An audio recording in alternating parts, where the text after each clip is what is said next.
Hello दोस्तों, कैसे हैं आप सब? कमेंट बॉक्स में ज़रूर बताइएगा। आज मैं आपको जो कहानी सुनाने जा रही हूँ वो इंडोनेशिया की है, जिसका शीर्षक है दादाजी को तोहफा, जिसे लिखा है जसरान सफानो ने। दूर पहाड़ों पर एक छोटा सा गांव था, अकेला सा गांव। दूर दूर बने घरों वाला शांत अकेला सा गांव, जहां हो हल्ले का नाम तक नहीं था।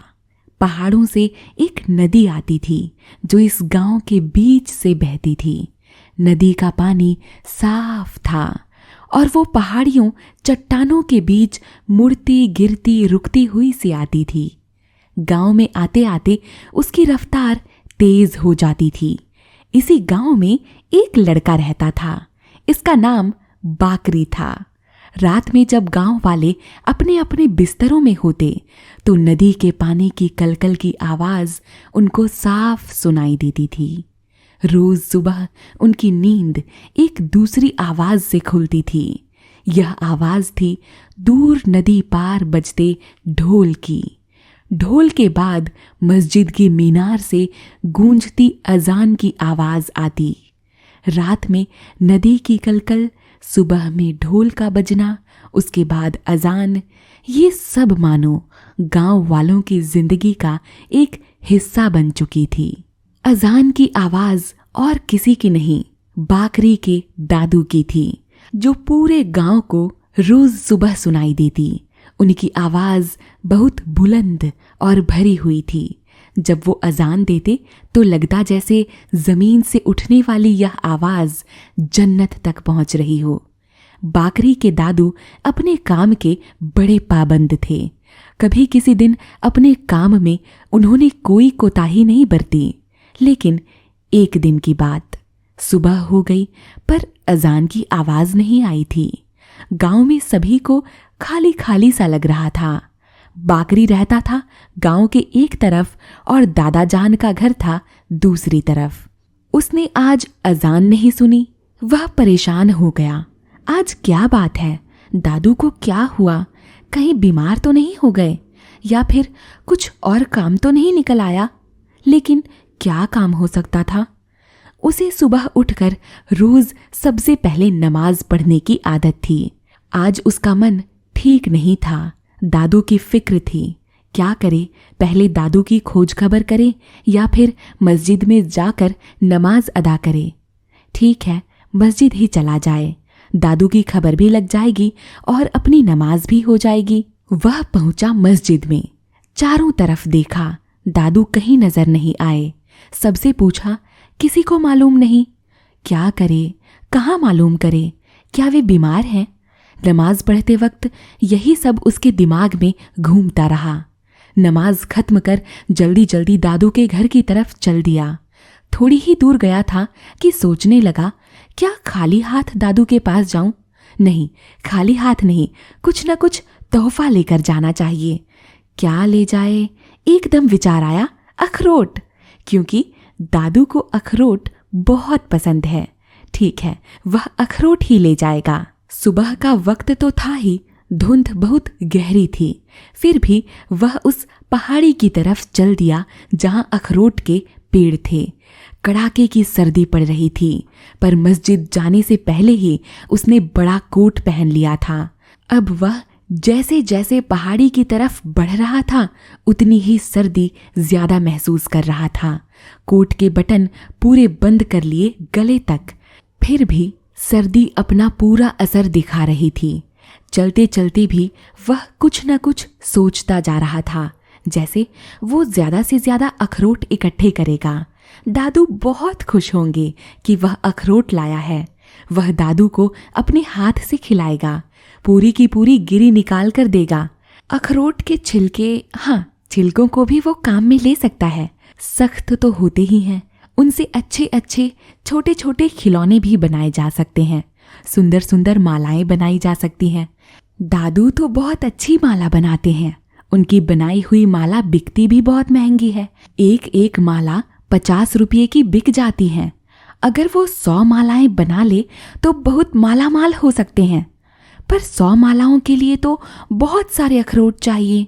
जब दादू के पास इतना रुपया हो जाएगा तो फिर कोई फिक्र नहीं रहेगी। वह मन ही मन हिसाब किताब करने लगा। 1 माला के 50 रुपये तो 100 माला के 50, 100, 150 वो उंगलियों पर गिनने लगा, लेकिन उलझ गया। हिसाब उसने ज्यादा तो पढ़ा ही नहीं था, तीसरी में ही तो पढ़ता था। बार बार गिनता, जोड़ता, गुणा भाग करता और उलझ जाता। खैर छोड़ो, कितना ही हो जाए, दादू जरूर ढेर सारे अखरोट देखकर बहुत खुश होंगे। जब दादू खुश होंगे तो वो भी खुश होगा। सोच सोच कर मन ही मन खुश होता, सीटी बजाता जा रहा था। फिर मन के विचारों में एक झटका लगा, रुका और सोचने लगा, अगर गांव के दूसरे लड़के पहाड़ी पर उससे पहले पहुंच गए तो फिर तो उन्होंने सारे अखरोट उठा लिए होंगे। अगर अकेला देखकर उसको उन्होंने पीट दिया, नहीं, उसे ऐसा नहीं सोचना चाहिए। वह चलता गया। पहाड़ी का ऊपरी मैदान आया। अभी अखरोट के पेड़ दूर थे। सूरज थोड़ा निकला था। आसमान में लाली अभी छाई हुई थी। वह फिर चलने लगा। उसने देखा कि चमगादड़ वापस जा रहे हैं, क्योंकि दिन निकल रहा है तो उनका सोने का वक्त हो रहा है। वह तेजी से चलने लगा। अखरोटों के पेड़ों के बीच पहुंचकर ही उसने सांस ली। चारों तरफ नजर दौड़ाई, कहीं कोई नहीं था। जान में जान आई। पेड़ों के झुरमुट में घुसा, देखा अखरोट ही अखरोट बिखरे पड़े हैं। रात को शायद आंधी चली थी, जभी तो इतने अखरोट टूटे पड़े हैं। खुशी खुशी उसने अखरोट इकट्ठे करने शुरू कर दिए। अपने कोट की जेबों में भर लिए। उसके कोट की जेब बड़ी थी। कोट अगर खराब हो गया तो घर जाकर ठीक भी कर लेगा, उसने सोचा। अचानक उसे कुछ शोर सुनाई दिया। कुछ लोगों के आने की आवाज थी। जरूर ये गांव के दूसरे लड़के हैं। वह मन में डरा, वे जरूर नाराज होंगे, क्योंकि वो उनसे बिना कहे सुबह सुबह ही आ गया था। कहीं उन्होंने मुझसे सारे अखरोट छीन लिए तो? अगर उन्होंने मेरी पिटाई कर दी, वे मुझे लालची भी कहेंगे। और इससे पहले कि वो सब लड़के ऊपर आ जाएं, उसे छुप जाना चाहिए। वह एक झाड़ी में छिप गया, ऐसी झाड़ी में जो चारों तरफ से बिल्कुल ढकी हुई थी। मन में डर, वह बार बार खुदा का नाम ले रहा था, मुझे कोई देख ना ले। वह इतना चुपचाप था कि उसकी सांस की आवाज भी सुनाई ना दे। वो ऐसी झाड़ी में था जहां से वह आने वालों को सिर्फ देख सकता था। उसने देखा 5 लड़के हैं। वो सब उसी स्थान पर पहुंच गए हैं। सभी गांव के हैं और बड़े बड़े हैं। 5 लड़के इधर उधर देखने लगे, परेशान से एक दूसरे से पूछने लगे, क्या हमें बहुत देर हो गई है? दूसरे ने कहा, एक भी अखरोट जमीन पर नहीं है। क्या बदकिस्मती, इतनी दूर चलकर भी आए और नतीजा कुछ नहीं। तीसरा बोला, कोई हमसे पहले ही यहां पहुंच गया है, सबसे तगड़े लड़के ने कहा।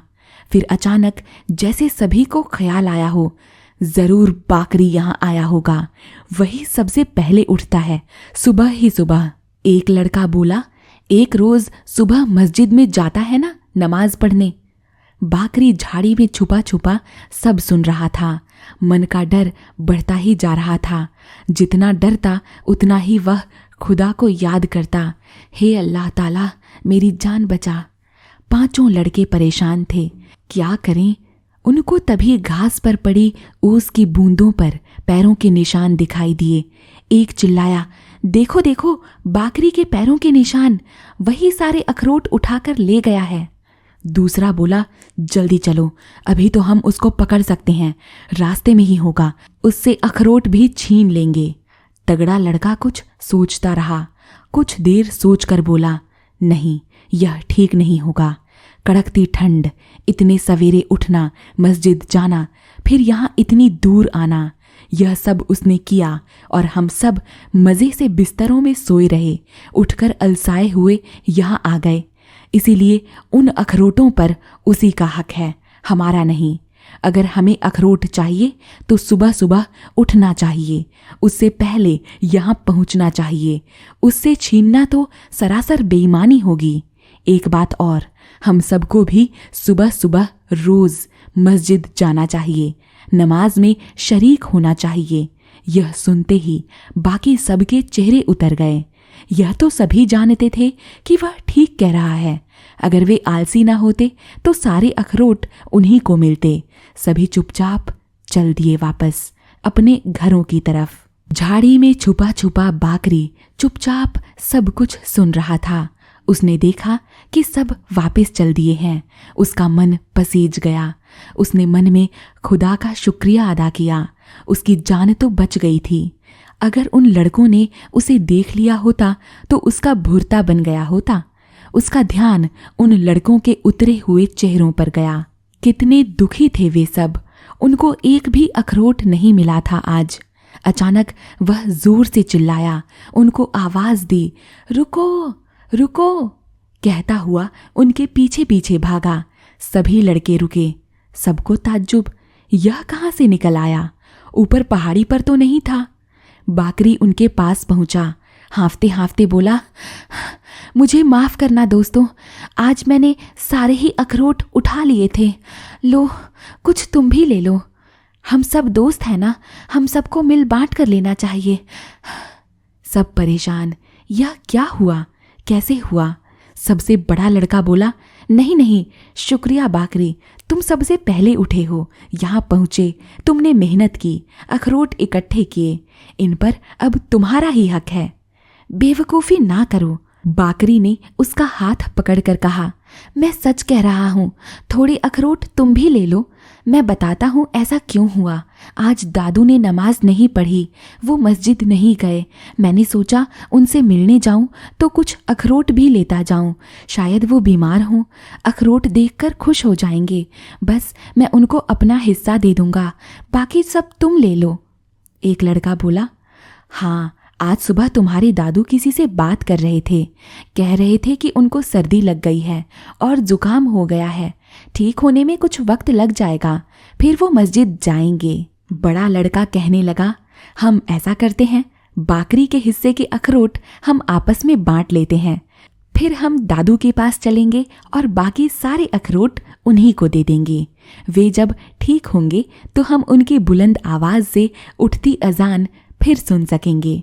सबने हाँ में हाँ मिलाई। धुंध साफ हो गई थी। सब लड़के खुश एक दूसरे के कंधे पर हाथ रखकर चल दिए। सूरज अब पहाड़ी के ऊपर आ गया था। दोस्तों, ये कहानी यहीं पर ख़त्म होती है। कहानी पसंद आई हो तो वीडियो को लाइक और चैनल को सब्सक्राइब ज़रूर कर दीजिएगा। मैं ऐसी कहानियाँ रोज़ सुनाती हूँ। Bye bye.